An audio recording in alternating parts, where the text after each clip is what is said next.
3 കാര്യങ്ങളിലേക്ക് നോക്കിയാൽ പ്രതിഫലമുണ്ട് എന്ന് അല്ലാഹുവിന്റെ ഹബീബ് പറഞ്ഞു. അല്ലെ, 3 കാര്യം നോക്കിയാൽ പ്രതിഫലമുണ്ട്. അതറിയോ? ഒന്ന് എന്താണ്? നോക്കിയാൽ പ്രതിഫലം കിട്ടുന്ന കാര്യം പറഞ്ഞേക്കും.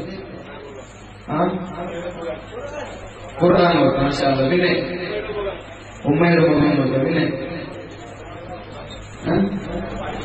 വള്ളി നോക്കാം. നിറയുന്ന വള്ളി കാണാൻ.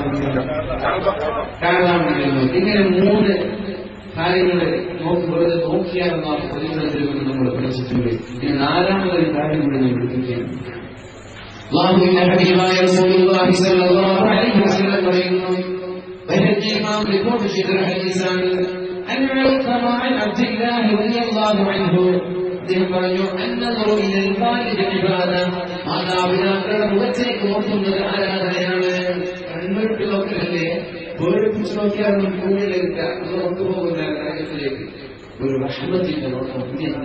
എന്നെ പ്രസവിച്ചത് ഉമ്മയാണ്, ഞാൻ ജനിക്കാൻ കാരണം എന്റെ ഉപ്പയാണ്, എന്നെ കൂച്ചുവളർത്തിയത് ഉപ്പയാണല്ലോ എന്ന രീതിയിൽ ആ റഹ്മത്തിന്റെ നോട്ടം ഉമ്മയിലേക്ക് ഉപ്പയിലേക്ക് നോക്കിയാൽ എനിക്ക് പ്രതിഫലമുണ്ട് എന്ന് പരിശുദ്ധ റസൂലുള്ളാഹി സ്വല്ലല്ലാഹു അലൈഹി വസല്ലം. ഞാൻ നേരത്തെ പറഞ്ഞത് അജബന്റെ മുഅ്മിന്റെ കാര്യം അത്ഭുതമാണ് എന്ന് പറഞ്ഞത് അതുകൊണ്ടാണ്. രണ്ടാമത്തേത് വന്നദറു ഇലൽ കഅബതി ഇബാദ, കഅബ മന്ദിരം നോക്കുന്നതും ആരാധനയാണ്, അതിന് അല്ലാഹു പ്രതിഫലം നൽകും. മൂന്നാമത് പറഞ്ഞു വന്നദറു ഫിൽ മുസ്ഹഫി ഇബാദ, മുസ്ഹഫ് നോക്കുന്നതും പ്രതിഫലമുള്ള കാര്യമാണ്. ഓതാൻ അറിയാത്ത ആളുകളുണ്ടാകും, അറബി അക്ഷരം പഠിക്കാത്ത ആളുകൾ. വിഷമിക്കല്ലേ, നിങ്ങൾ ദുഃഖിക്കല്ല.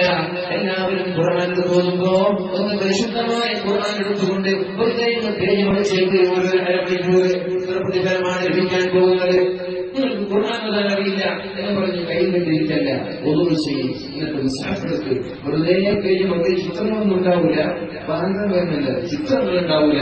എന്നാലും നോക്കി ഒരു അരമണിക്കൂർ പേജ് മറിച്ച് പോകുമ്പോൾ അതൊരു ഇബാദത്താണ്, അതൊരു ആരാധനയാണ് എന്ന് മുഹമ്മദ് മുസ്തഫ സല്ലല്ലാഹു അലൈഹി വസല്ലം. നാലാമത്തേത് വന്നദറു ഇലാ അഖീക ഹുബ്ബൻ ലഹു ഫില്ലാഹി ഇബാദ, എന്റെ സുഹൃത്തിനെ അല്ലാഹുവിന്റെ മാർഗ്ഗത്തിൽ സ്നേഹിക്കുന്ന ഒരു സുഹൃത്തിനെ നോക്കുമ്പോൾ അതിനും അല്ലാഹു പ്രതിഫലം നൽകുമെന്ന് മുഹമ്മദ് മുസ്തഫ സല്ലല്ലാഹു അലൈഹി വസല്ലം. അല്ലാഹുവിന്റെ മാർഗ്ഗത്തിൽ സ്നേഹിക്കുന്ന ഒരു ചങ്ങാതിയെ, അല്ലാഹുവിന്റെ മാർഗ്ഗത്തിൽ സ്നേഹിക്കുന്ന ഭാര്യയെ, അല്ലാഹുവിന്റെ മാർഗ്ഗത്തിൽ സ്നേഹിക്കുന്ന മക്കളെ, അല്ലാഹുവിന്റെ മാർഗ്ഗത്തിൽ സ്നേഹിക്കുന്ന ആളുകളെ ഒന്ന് നോക്കുമ്പോൾ അല്ലാഹു പ്രതിഫലം നൽകുമെന്ന് അല്ലാഹുവിന്റെ ഹബീബായ മുഹമ്മദ് മുസ്തഫ സല്ലല്ലാഹു അലൈഹി വസല്ലം നമ്മോട് പഠിപ്പിക്കുകയാണ്. മുഅ്മിനീങ്ങൾക്കിടയിൽ സ്നേഹം വർദ്ധിക്കാനാണിത്, സ്നേഹം വർദ്ധിക്കാനാണിത്. അല്ലാതെ ചിലരെ കാര്യത്തിന്റെ പേരിൽ കൊലപാതകം നടത്താനല്ല അല്ലാഹുവിന്റെ ഹബീബ് പറഞ്ഞത്. ഒരാളൊരു കത്തി പിടിച്ചു പോകുമ്പോ അതിന്റെ പിടി പിടിച്ചു പോകല്ലേ, പിടി ആളുകൾക്ക് കാണുന്ന രീതിയിൽ നടക്കണമെന്ന് പഠിപ്പിച്ച മതമാണ് ഇസ്ലാം. കത്തി തേങ്ങ മുറിക്കാൻ കത്തിയില്ല. അപ്പോഴാണ് ഏതെങ്കിലും ഒരു താത്ത അപ്പുറം വീട്ടിൽ പോയിട്ട് കത്തിയെടുത്ത് പുറത്തു വന്നു. കത്തി പിടി പിടിച്ചു പഠിച്ചോണ്ട് ഭ്രാന്തായോ? കത്തി പിടിച്ചാണല്ലോ വരവ്. ആളുകൾ പേടിച്ചു പോകും കത്തി പിടിച്ച് വരുന്നത് കാണുമ്പോ. അതുകൊണ്ട് പണ്ട് സഹോദരിമാരെ നിങ്ങൾ കത്തിയുടെ പിടി പിടിക്കല്ല, എവിടെയാണോ മുറിക്കുന്നത് ആ ഭാഗം പിടിച്ച് പിടി ആളുകൾക്ക് കാണട്ടെ. എന്റെ അതൊരു സമാധാന സൂചകമാണ്. ഞാൻ ആക്രമിക്കാൻ പോവല്ല, ഇതിന്റെ ആവശ്യത്തിന് കൊണ്ടുപോവുകയാണ് എന്ന ആളുകൾക്ക് തെളിയാൻ വേണ്ടി നിങ്ങൾ എന്ത് ചെയ്യണം? പിടി ആളുകൾക്ക് കാണുന്ന രീതിയിൽ പിടിച്ചു നടക്കണമെന്ന് പഠിപ്പിച്ച മതമാണ് ഇസ്ലാം.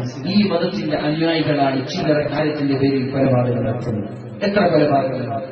കൊലപാതകങ്ങൾ നിസ്സാരവൽക്കരിക്കപ്പെടുകയാണ്. ആ ഒരു വിഷയത്തിൽ സംസാരിക്കണമെന്ന് ആഗ്രഹമുണ്ട്. കൊലപാതകങ്ങൾ നിസ്സാരവൽക്കരിക്കപ്പെടുകയാണ്. ചെറിയ ചെറിയ കാര്യത്തിന്റെ പേരിൽ കൊലപാതകം നടത്തുക. അല്ലാഹു സുബ്ഹാനഹു വ തആല മുഅ്മിനീങ്ങളായ ആളുകൾക്ക് ബോധം നൽകട്ടെ. ജാതിയേരി, വടകരയിലുള്ള ജാതിയേരി എന്ന സ്ഥലത്ത് ഞാനൊരു പ്രഭാഷണത്തിന് പോയി. പ്രഭാഷണം കഴിയുമ്പോൾ തന്നെ ഏകദേശം 12:30 മണിയോളമായിട്ടുണ്ട്. അവിടെ നിന്ന് ഞാൻ വാഴ കഴിഞ്ഞു. വാഴത്ത് മുസ്ലിം സമുദായത്തിന്റെ സംരക്ഷകരെന്ന് സ്വയം പറഞ്ഞു നടക്കുന്ന ചില അക്രമികളായ കാബാലികളുടെ ഇരുട്ടിന്റെ മറവിൽ വെച്ചുകൊണ്ടുള്ള നിഷ്ഠൂരമായ കൊലപാതകത്തിനിരയായ ഇവിടുത്തെ നസറുദ്ദീൻ എന്ന ചെറുപ്പക്കാരന്റെ വീട് ഞാൻ സന്ദർശിച്ചു.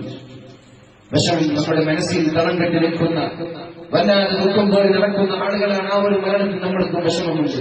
ഞാൻ വിചാരിച്ചു ആ ഉപ്പയും ഉമ്മയൊക്കെ ആകെ ക്ഷീണിച്ച് ദുഃഖിച്ചു നിൽക്കുകയായിരിക്കും, എങ്ങനെയാണ് അവരെ ഫേസ് ചെയ്യുക എന്നതായിരുന്നു എന്റെ വിഷമം. പക്ഷേ പ്രസന്നവദനാണ് പുഞ്ചിരിച്ചുകൊണ്ട് എന്നെ സ്വീകരിച്ചു.